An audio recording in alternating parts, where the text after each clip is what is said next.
I would like now to introduce today's presenters. Michael Jensen, Chief Research Officer, guides the practice's research agenda and architecture by leveraging his extensive experience to identify and unlock emerging trends.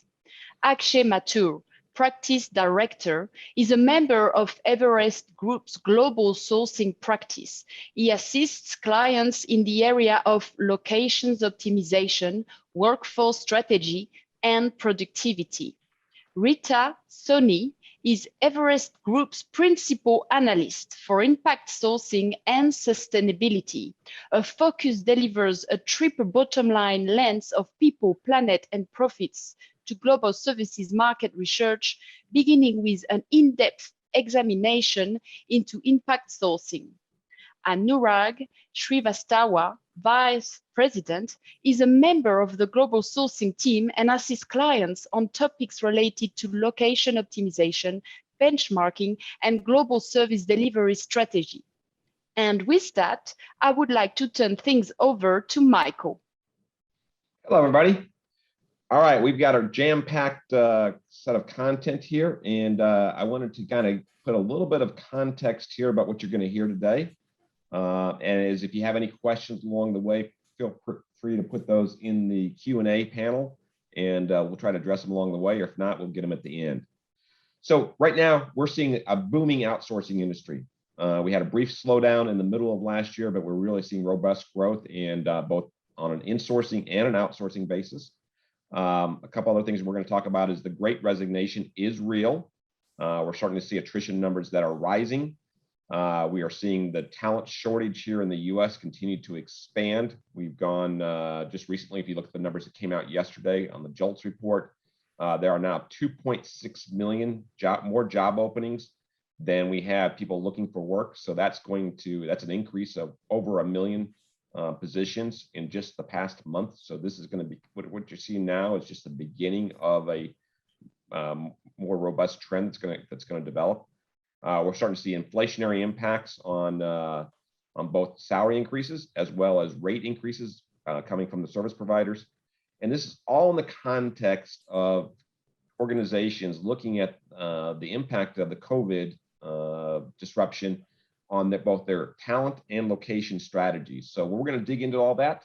And with that, Anurag, let's start with some numbers here. What are you seeing in the deals?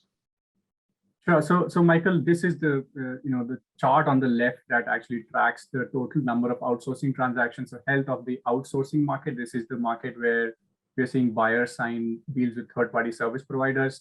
If you look at the number of total deals that has gone up from 800 deals as a 2020 half-yearly average compared to H1 of 2021, the number of deals has gone up. But you also see that the quantity of deals or quantum of deals are not as high as what we had pre-pandemic. So not at all near where we 2018 or 2019 were. So there's still a fair distance to go, although sentiment is up. Secondly, if you look at the share of digital focused deals, so that's the light blue colored bar, and that includes deals that are digital, that have digital component, although they may have a traditional component as well.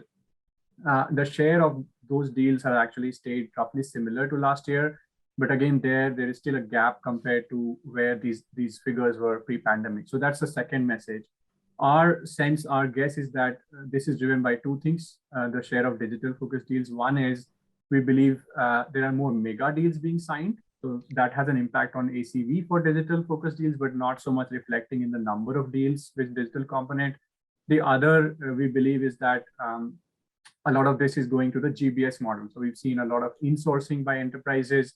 So we believe a lot of the digital focused work portfolios are going to the in-house model. So Akshay, given you are walking us through the chart on the right, do you see that happening in the GBS center setup and expansion world? Sure, Anurag. So before I do that, let me quickly walk us through the chart on the right. So on the right, you have the GBS or captives or shared services setups or expansion by enterprises for the past 5 years at a half-yearly average. And these are further split by offshore geographies, which are low-cost geographies such as India, Philippines, and it also includes nearshore regions such as Costa Rica, Poland, Romania, and onshore geographies, which are higher cost geographies such as US, Canada, UK, etc. Now, in terms of trends, again, we have seen a pickup in new activity in H1 this year. Again, this is more than what we had last year. But as you said, on the deal side, we are yet to reach the pre-pandemic level.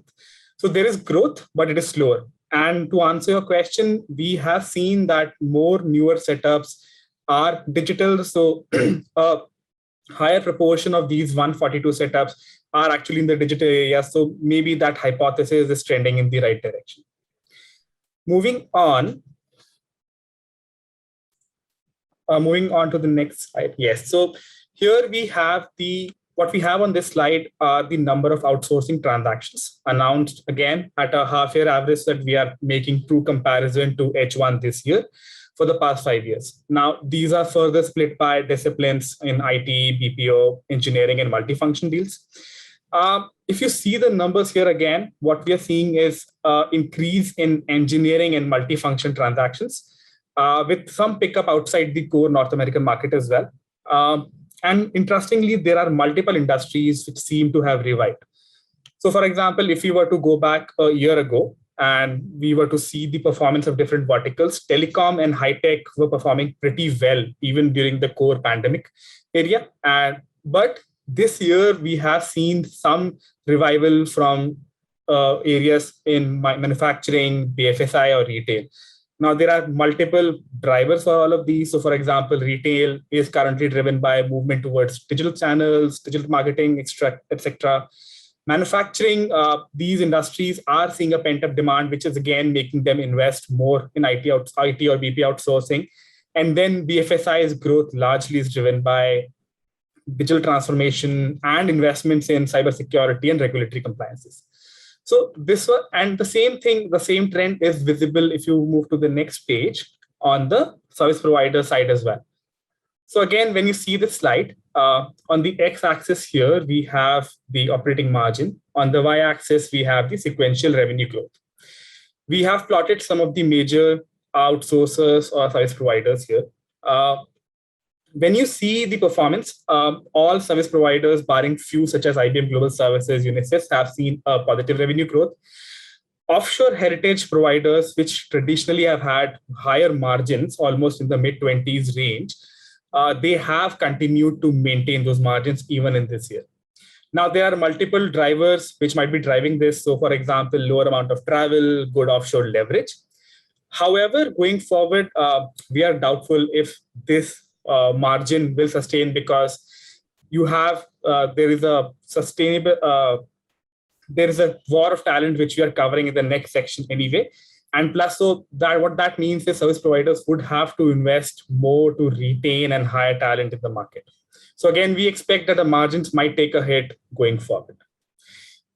At the same time, if you were to see if you were to move to the next slide and were to see the new setups, we see a similar picture. So again, on this slide, on the left, you have new center setups by both GBS as well as service providers in the offshore geographies, as I described before.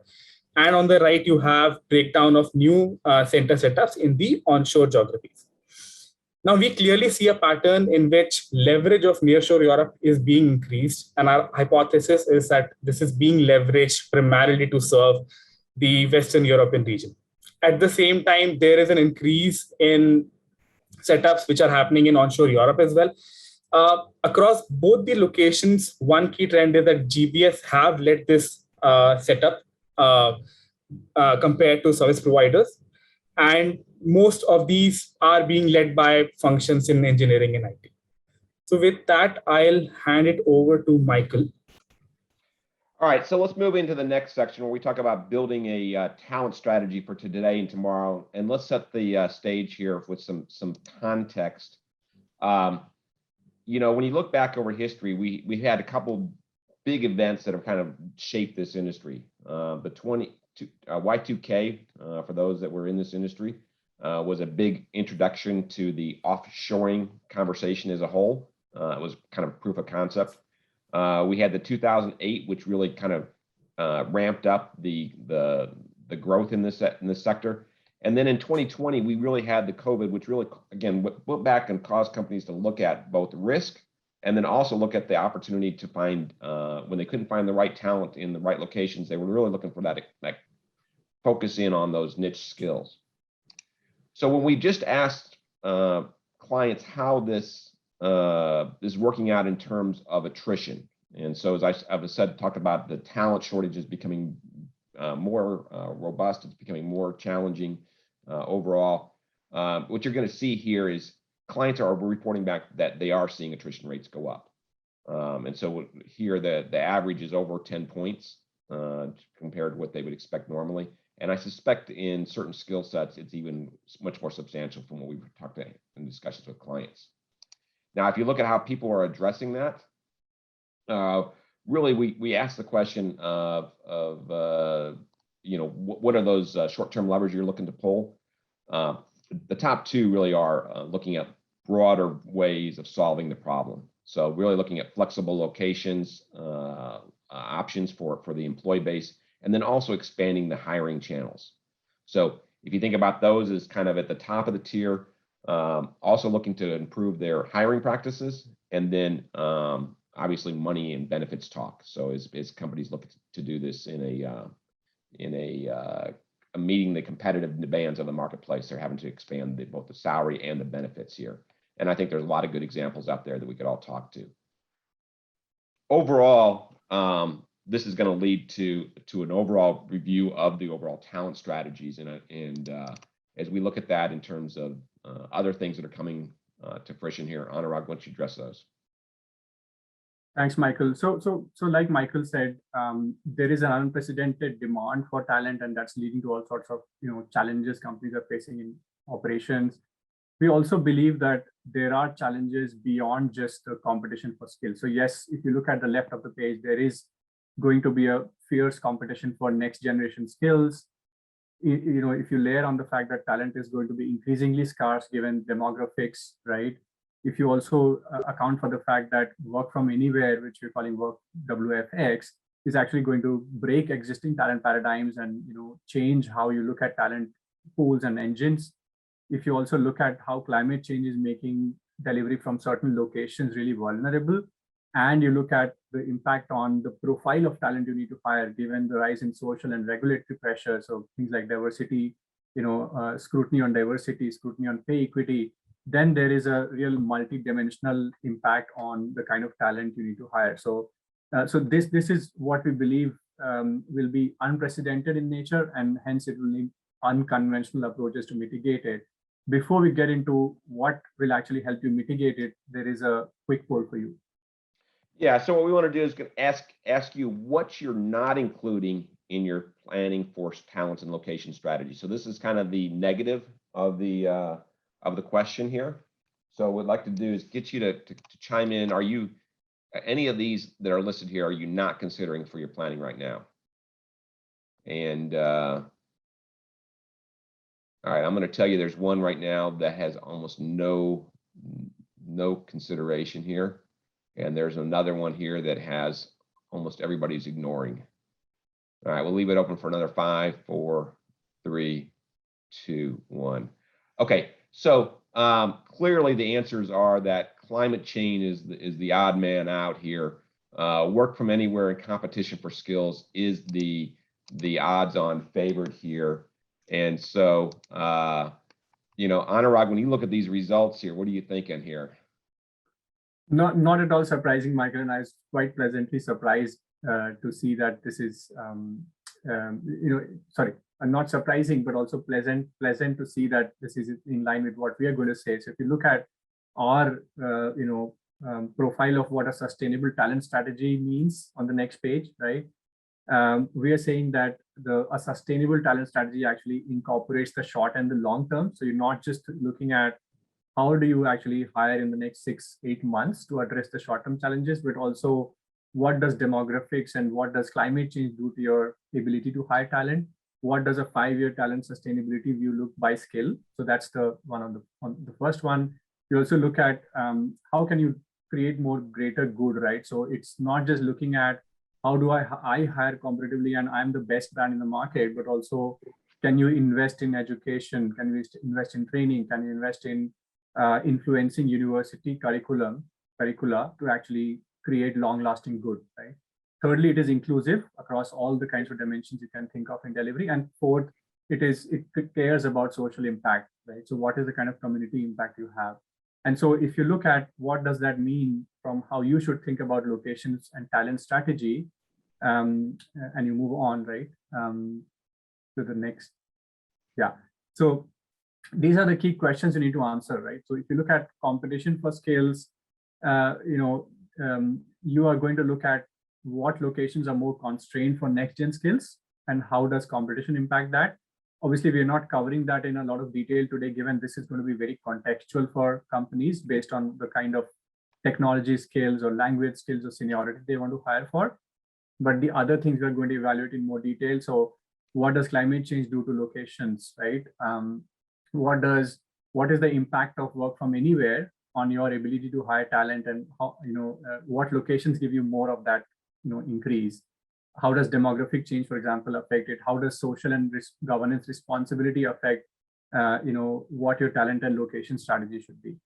Yeah, Anurag, I think the one that I would key in on there is that demographic change, and those are the things that are going to be the unmovable post in terms of getting to the goal line here, and I think that really requires organizations to look at the numbers in a very serious context, because I think, you and I have talked about, I worry about how much gas does the European, Eastern and Western European population have to bring resources to bear versus other countries that have much bigger capacity. So absolutely, Michael, and that's why if you look at the next page, which is where we've talked about why you should care about this, right? On the extreme left, it is about you have to survive this, and if you have to survive the demographic change, if you survive climate change, impact of competition, you have to have a sustainable angle to your talent strategy, right? So that's the extreme left.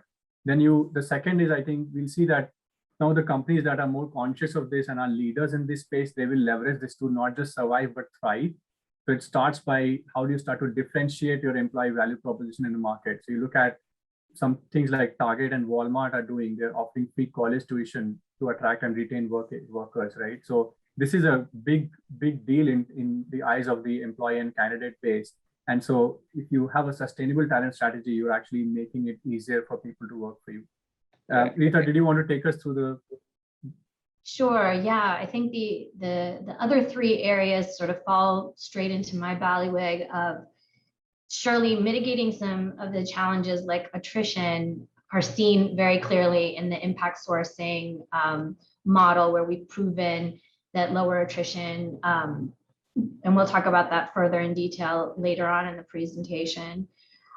We also know that distinguishing yourself ethically, greenwashing is sort of out, and the reverse is in. We have a lot of positive impact being celebrated, and particularly by our millennial friends. And then lastly, innovation through diversity.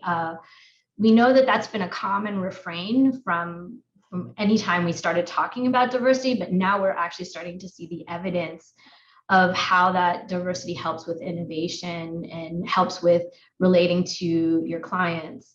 I think it's particularly, the examples we shared are particularly interesting to me personally, because if I look at Patagonia and Lemonade, this is probably the first time in an Everest Group presentation that we have companies that are officially B Corps and public benefit corporations that are being showcased as examples and talked about. So I think that's one of the really interesting examples. And L'Oreal as well, inclusion has not just meant internally, a nice feel-good activity. It's actually brought in creativity for their products and the way that they operate.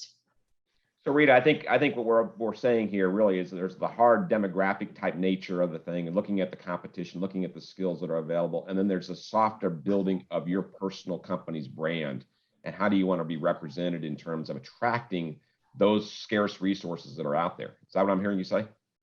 Yeah. I mean, I think that's exactly right, and it's not brand building in in the old greenwashing way. It's actually the real changes that need to happen inside. Yeah, it's got to go beyond just the veneer. It's really got to make people feel like it is, because if you get them on board, you still got to want them to make they believe in what they were sold. That's right. That's right. Thank you, Michael. So I think Anurag spoke about how climate change is a key pillar. Again, threat from climate change is no longer imminent. It is here and it is pervasive. What you see on this slide are the key locations and the kind of climate change threats they face. So whether it is rising sea levels, wildfires, heat waves, extreme temperatures, extreme weather events, or rising temperatures. Locations which were traditionally considered safe, let's say Western Europe, US, Canada, as you see on the slide, if you read the news as well, they are no longer safe. And organizations, and there are different kind of impacts which each of these events have on the delivery. So if you would move to the next slide, here what we have is the various type of climate change events and the impact they might have. So the impact might range from lower productivity, absenteeism due to sickness, loss of infrastructure, and loss of life. Now, when you talk about each of these events, not all of them will be disruptive to your operations. So for example, a drought or an increase in temperature might cause a lower productivity or might cause some absentees. It will not lead to widespread challenges in terms of you losing your delivery infrastructure or loss of life. And if you see the other events such as sea level rise, excessive precipitation, extreme weather events, they might cause that. So again, their impacts range from the lower productivity to, in fact, you losing your infrastructure or even loss of life. Now, biggest metros across the world will get impacted as it is globally pervasive in nature. Some of the key countries which we feel will be impacted the most are countries such as India, Philippines, and Brazil. I think the key takeaway from this is that organizations need to do a threat and vulnerability assessment to understand the impact on their portfolios. Now, again, based on the presence, based on the role of these locations, you can define what you want to do there. Whether you want to reduce the scale, improve the scale, change the kind of functions you're doing it. There are other mitigation options as well. You can situate your delivery somewhere else to create more redundancy system as well. I think this is really important driver as organizations think about their talent strategy. Another pillar, if you were to move to a sustainable talent strategy, is the paradigm of work from anywhere. Now, when COVID-19 pandemic hit last year, everyone, whether it was enterprises, GPS organizations, service providers, they literally scrambled to get their resources, their people in a work from home model. Now, what has happened ever since then is people have morphed this work from home into a more hybrid kind of a model where they want to have a mix of office-based and remote-based delivery. The incremental benefit which we see from this is our improved value proposition. So there are multiple organizations globally who are going down this path of moving to a hybrid work from model. However, there is another model which is much more disruptive and can shake things a bit. So it is all about having a work from anywhere paradigm. So your resources, your people will work in any location with or without your physical presence or presence of your delivery provider or your enterprise. There are companies who are going down this path. What this model does is, and what we'll see it on the next page, is it unlocks talent in newer catchment areas. So let's try and understand what we are saying here. On this slide, on the left, you have certain locations, which are major metro cities where you find, which are your traditional catchment areas. We have taken a mix of skills. So these are traditional skills such as Java, plus some niche skills such as a full stack developer or a site reliability engineer. Now, if you were to be in Warsaw, and if you were to increase your catchment area in Java to Poland, you're looking at 4 times more number of people compared to what you were getting in Warsaw. Similarly, if you were to increase your area to continental, the entire CE region, you're looking at a multiple of 7 times. Now, this impact can even go as high as 20 times. And all of this is only assuming that the talent will continue to be based where it is employed.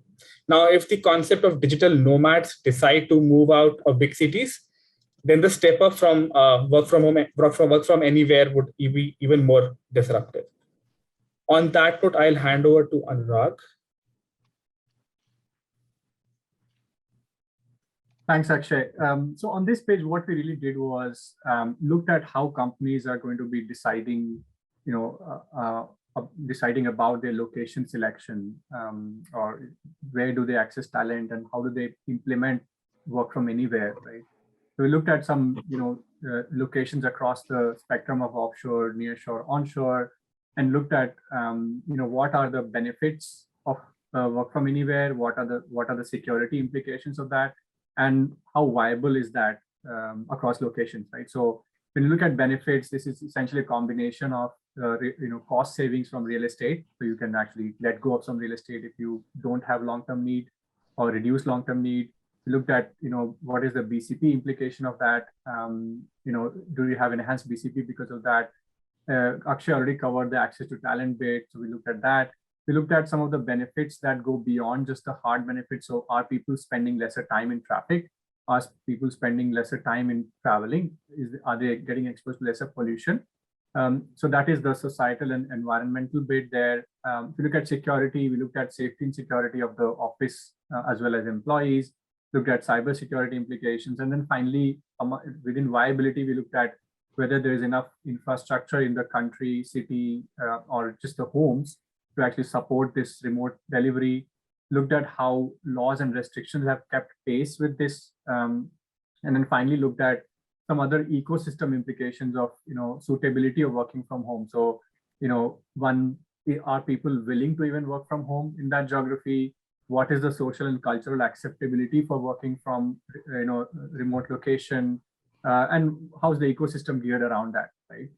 Do you get the support you require if you're working remotely? If you look at what the results of the comparison across geographies is, there are 2 or 3 things that stand out, right? One, if you go back to the previous page, yes. If you look at the savings bit, just given unit costs for real estate are actually higher in the onshore, nearshore geographies compared to the likes of India and South Africa. You see there's more savings potential there. If you compare across the other things, the broader picture that emerges is that looking at India, South Africa, some of the more offshore geographies, there are more BCP oriented and societal benefits, given that people are exposed more to longer travel times and pollution, etc. But if you look at the savings and safety implications, infrastructure readiness, regulations and ease of adoption and ecosystem for work from anywhere, it is not actually that great, right? On the other hand, if you look at the USA, UK, so some of the more onshore source markets, you see the picture is actually inverse in most areas, right? So a couple of implications from this one. If you look at the nearshore options like Argentina, Poland, they are somewhere in the middle. And so it gets easier on some things, it gets tougher on some things. Just given the way the profile is emerging, our guess, and these are some of the things we are starting to see happen as well. We will likely see more full-fledged work from anywhere orientation in some of the onshore, potentially some nearshore markets, just given the kind of talent access they provide, as well as savings they provide, as well as the lower implication security and viability. Whereas if you look at some of the offshore markets, we believe that the orientation there will be more towards the hybrid, part-time office, part-time work from home kind of a construct, not so much the fully work from anywhere orientation. Okay, let's move on.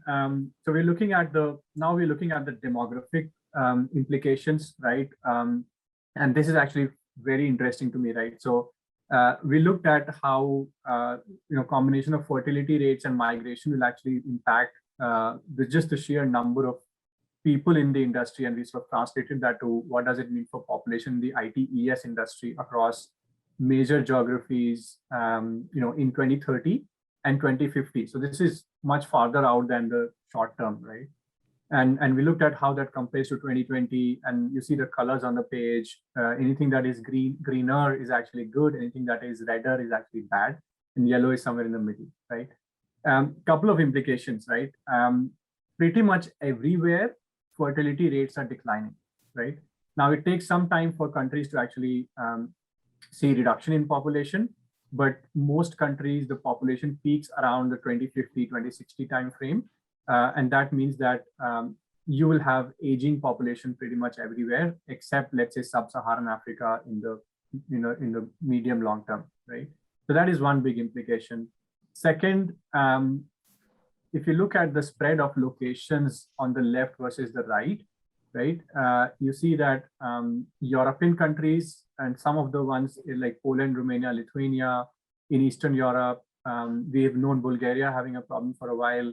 They are going to substantially lose their population leverage, right? So fertility rates being around 1.6, 1.7, this is going to be a challenge in Eastern Europe, right? Third implication, if you look at the panel on the left, most of the Southeast Asian as well as African countries will actually see continued growth and continued leverage of demographic dividend, right? So fertility rates in some of these African countries like Nigeria, Zimbabwe are around the 4 to 5, mark. And so these will actually become, some of these will become the most populous countries around mid of the century. Akshay, you had some interesting observations on the non-conforming cases at the bottom. Do you want to chime in on that? Thank you. So again, India, China, and US seem to be not conforming to the notion. So again, with India, our fertility rate is 2.1. The population will peak in 2040s. It will start to decline after that. But because of the sheer amount of working adults we have right now, we will not face significant issues. China recently has announced a 3-child policy, which is a detour from the 2-child policy they announced 2016. Again, based on our understanding, this might give a temporary boost or a temporary spike, but a long-term impact for us seems to be unclear. So we expect China to actually age more as time progresses. And with US, again, while the fertility rates are at the lower end, what the United States is doing is it is using net positive migration. So again, that is balancing the number of working adults in that country. So again, that is helping them tide over these kind of challenges. Guys, when you look at this here, a lot of this, what we care about for our industry right here is going to be who's coming off the school bus. I mean, right now, and that's going to really drive this conversation. And I still have to give a big nod to India in that overall answer here in terms of the number of kids coming off the school bus that will allow sustained skill availability. That's correct, Michael. But I think what Akshay is saying is that at some point, India also sees a decline, but I think that point is far out. And many things could change as, We'll cover this in a bit more detail. There's some disruptive moves that governments can make actually that can skew things a bit more. Yeah, and I guess adding to this part of the conversation, after demographics, we really wanted to focus in on social and governance issues. We are seeing impetus coming from a variety of stakeholders, employees, customers, and as we've said here, regulators, and governments, as well as broader societal activities that are going on. What you'll see in this range of headlines is also a range of topics. There's workplace pressures, there's the impetus to have supplier diversity, skilling activities, and then a lot of focus on diversity within boards and leadership. No longer sort of a nice to do, more that it's getting mandated and it's really being seen visibly. It's not just the photographs that are up on your website anymore. So with all of these aims, there's a much larger focus on diversity and inclusion beyond the feel-good factor of it. Yeah, and I think this was some really interesting data. So as most of you know, I'm a newbie at Everest Group, and I found this to be an incredibly interesting heat map in that we were able to get these kinds of statistics. We already heard earlier when we were looking at the demographic dividends that the BIPOC community or the non-white community in the US is an interesting factor to look at. And we have recently had the 2020 census results, and it's pretty stark to see some of these differences. Women in the Indian workforce is also quite interesting. Personally, I didn't realize that Delhi was in such a bad shape. I worked there for a long time, so I was surprised I was part of such a minority. But I think what's mostly interesting on this slide is the LGBTQ plus category and the many changes that are happening. We think of Europe as very progressive on this fact, and the data here shows some interesting statistics. And then again, the non-white or the BAM, I think that's the way we say it, the BAM statistics in the UK and Ireland are also kind of pushing us to certain cities where we see this kind of diverse talent hiring opportunities as part of this conversation. Yeah, I think we can move on to the next slide. Just to give an example and particularly to tap into one of the areas that I'm particularly passionate about is impact sourcing as one of the examples. And it's sort of the DEI conversation on steroids, where we are looking at marginalized communities as the specific group that is being accessed. And Michael, those might be the ones that are coming off of the school buses that we're not thinking about right now. So there's a lot of benefits that we've been talking about over the decades, but we're now getting to see more and more examples of, and that's a stable and engaged employee workforce, which we talked about earlier. Access to untapped talent. We are seeing, if you can do that assessment of who are the marginalized communities in the places that you're already operating, you'll see that there's a huge untapped talent. And then having a social impact and community impact is obviously good for your business, but even something that your clients are looking for now. And finally, kind of maybe the big elephant in the room is that at the end of the day, oftentimes there are long-term cost savings to the impact sourcing work. And if we can fast forward to the next slide, I think I wanted to also, on the impact sourcing front, dispel a few important myths and also share some interesting examples where the benefits have been witnessed. So, and I think there are hopefully a lot of people in the audience that can agree with these. One of the myths about this being a feel-good, traditional CSR activity is absolutely dispelled by the benefits that we've seen. Size is not holding specialists back. We're seeing really interesting partnerships and ways of integrating impact sourcing into your operations, regardless of the kinds of services that you're offering. And the third is a myth that I actually want to say is somewhat unfortunate. There are marginalized communities literally everywhere. When Anurag wanted to do this presentation, he initially wanted to do a heat map of where do we do impact sourcing. And I said, the sad truth is you can do it everywhere, which means that it's also a fortunate reality for companies that there's a way to be inclusive anywhere. And we wanted to share a couple of really interesting examples. Desi Crew and Infosys partnered up on the behest of P&G to deliver some of their interesting work in India. You've seen Teleperformance doing some incredible work. Venezuelan refugees are one of the least globally supported communities, and here Teleperformance is working on getting them jobs, which is incredible. Another really interesting partnership and closer to home is the partnership with Intuit and several other providers to create their prosperity hubs in small towns in the United States and Canada.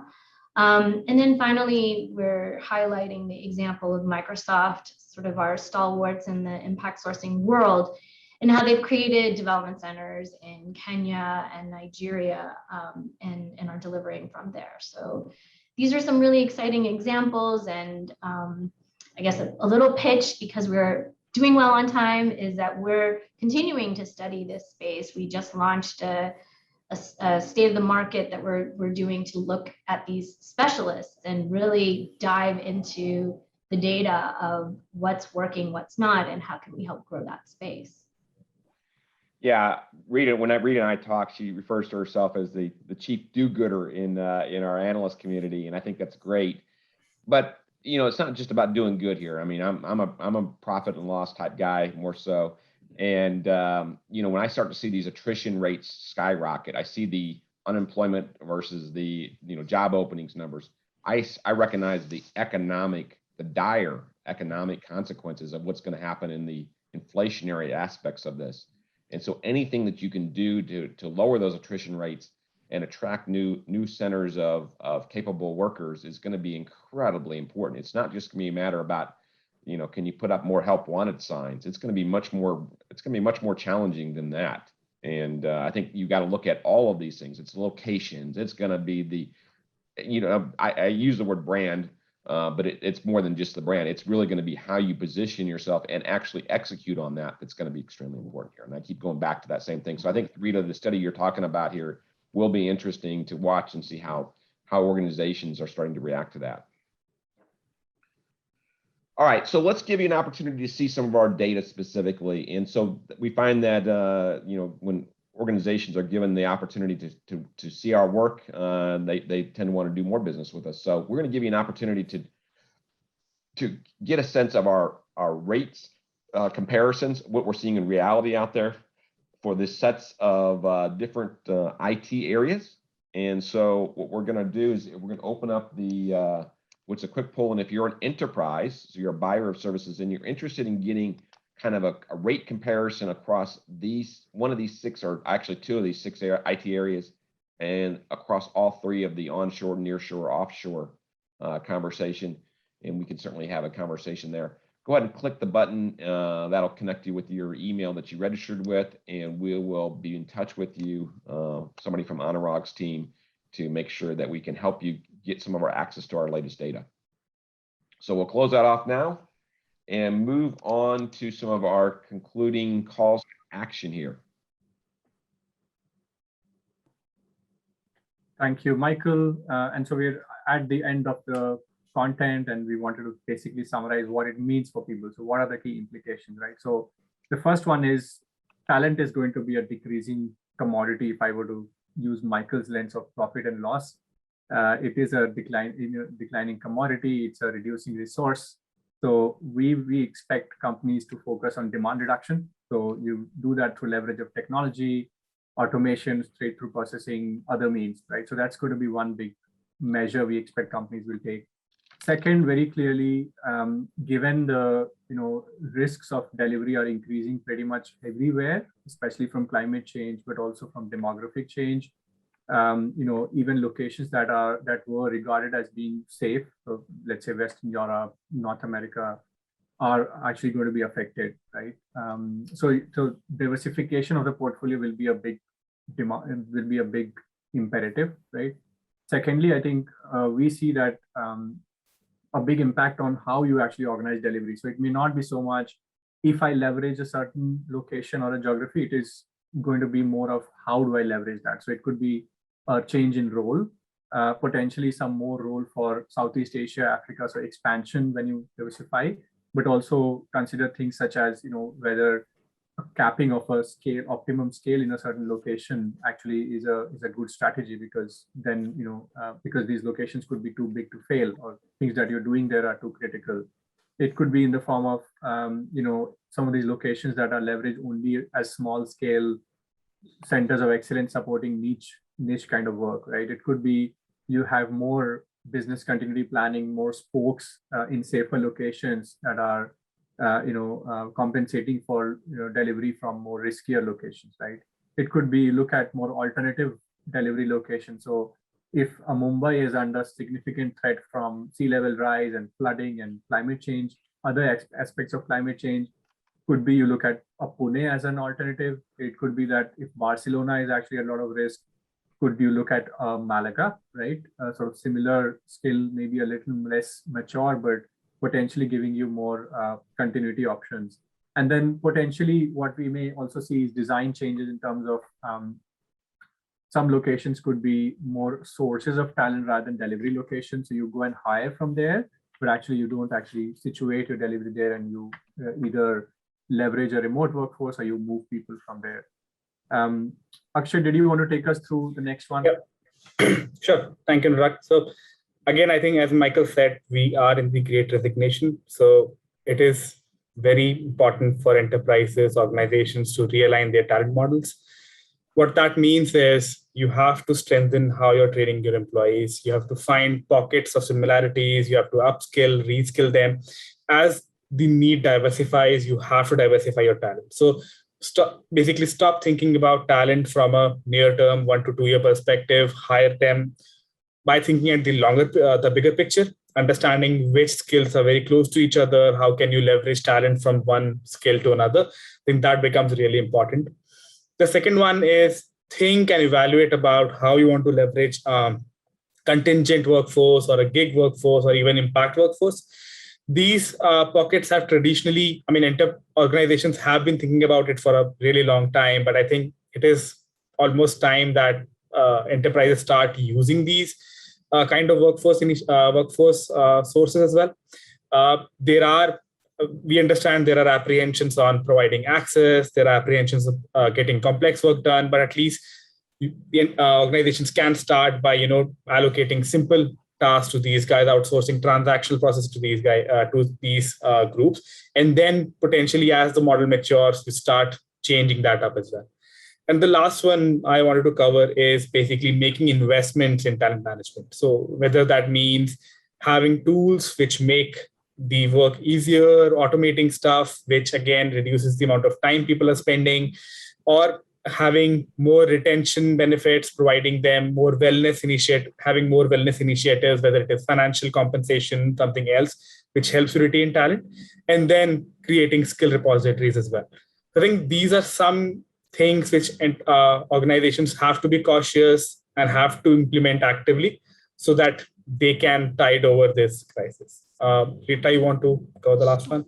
Sure. Yeah, I think, at a macro level, we're seeing enterprises setting very material targets when it comes to ESG goals.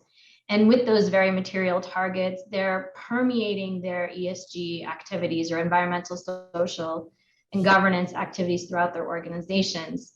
So here we're really saying that the same needs to happen with providers, that they layer these DEI and impact sourcing activities across their talent and location strategies. So, every single one of the top sections, we can add a layer of how is that impacted on a social front. So whether that's responsible automation, which then feeds into how we're doing skilling and looking at the career trajectories of the staffing, or including marginalized communities the way we do in impact sourcing as a part of your location strategy and your talent model to access new people. So again, it's about thinking of this throughout the strategy as opposed to kind of putting it on as a icing on top. And I think we have some interesting calls to action to those that are to many people that are on this webinar with us. Anurag, do you want to get us started? Sure. So I think the first one is more quite interesting to me. So a while back we saw this news around utility that was set up to conduct KYC assessment for a bunch of banks in Belgium. So BNP Paribas, ING were part of this, along with Belfius and KBC. So that's an interesting one because in some ways that is actually a more efficient way of doing back office operations, given that multiple banks are essentially dealing with the same kind of same kind of client segments, and so pooling in resources, they're actually making it more efficient, and in that sense then more sustainable and more collaborative approach. So that is an interesting one. I wonder if we'll see more such utilities or talent cooperatives to actually solve through some of this very rapidly rising competition in markets. Akshay, over to you for the next few ones. You're on mute, Akshay. Apologies, it happens once every day. So as we discussed in one of the previous section, we will see a very big demographic shift in the next few years. We see that this will become positive for regions in Sub-Saharan Africa and Southeast Asia. And it is no longer only about impact sourcing, to be really honest. I think it is more about profit and loss, as Michael spoke about. These locations will be the talent hubs. They will have enough people in the working age. And I think it is imperative for any organization to take advantage of that. So what that means is there is little competition there as well, right now as well, right? So if you were to move, if you were to use them, leverage those locations as delivery centers, you get the chance to become an employer of choice. You would get access to a talent pool. You will not face challenges which enterprises or service providers are facing in the more developed or more mature geographies. So it seems that these locations should have a pretty big role to play in the next few years, at least. Rita, you wanted to add your thoughts on the next point? Yeah, I think I'm beating the same drum of impact sourcing and locations being an open conversation, but the outsourcing activities in perceived riskier markets is definitely part of the conversation. And for government interventions, regulators are doing more. So it's a question of being prepared and ready for those new regulations with these disclosure policies, as well as some of these incentives or disincentives on childbirth. And needless to say, I forgot to mention one of the other interesting stakeholders in that category are investors and impact investors that are looking, that are getting more mainstreamed and integrated into the process. Akshay, I think I'm going back to you, digital nomads. Thank you, Rita. So I think the trend which we see is, will some cities become hubs of talent as set track digital nomads? I think that is already happening. We have seen people moving to locations which provide a good quality of life, great digital connectivity, good infrastructure, cheaper housing.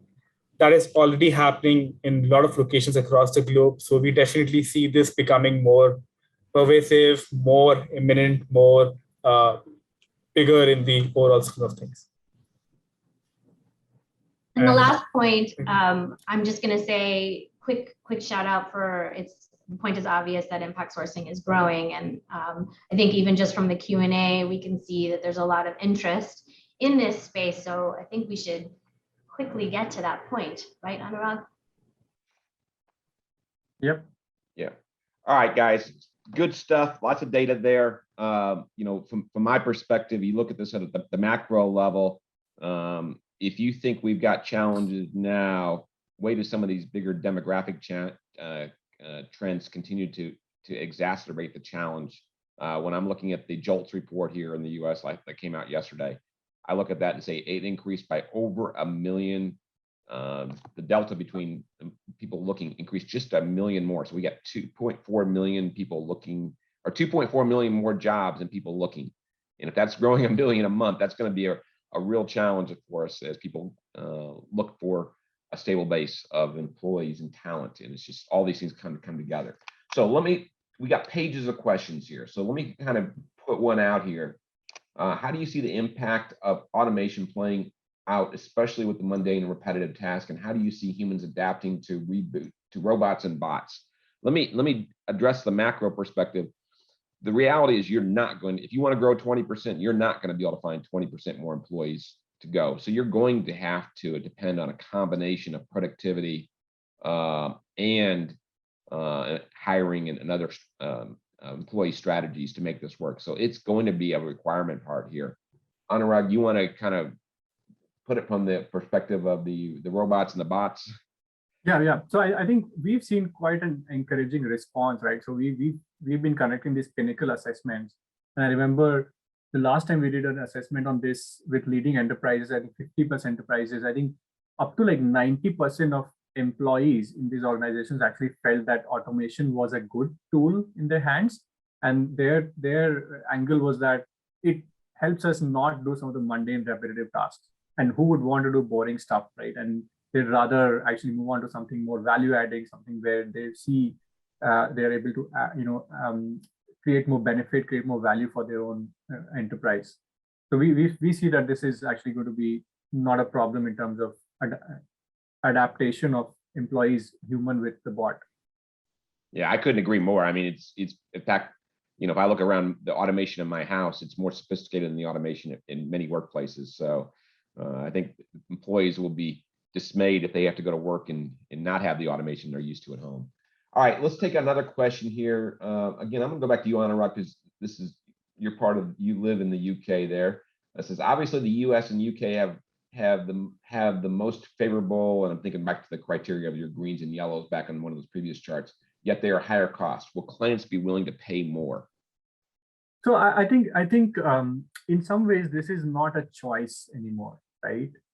As the pandemic has shown, things can be disrupted fairly easily. Simply, it was black swan events are happening more frequently, climate change is happening more frequently, and over the last 1 year at least, we have seen big moves by large enterprises as well as service providers to diversify, right?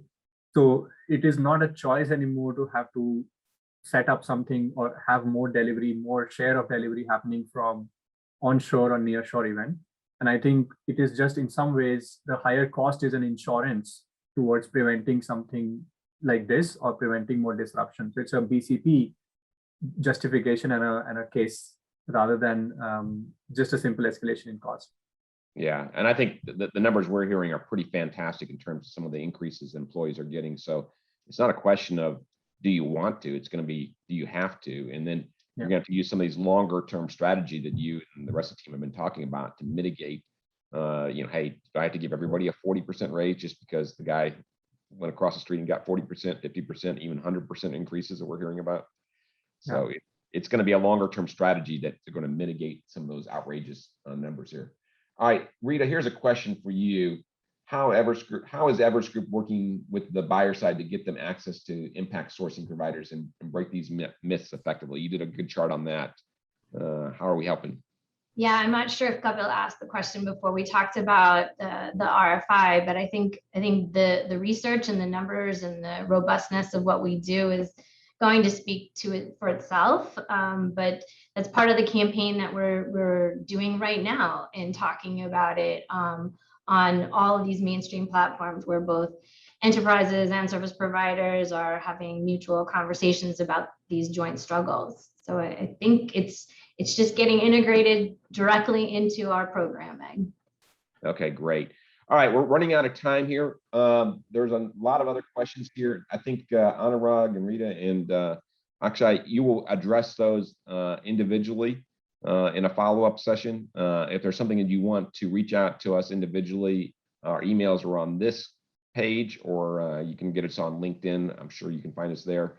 I appreciate all of the participation, appreciate all the hard work of the team. And if you're interested in seeing more on our thoughts on specific topics, check out our blogs online.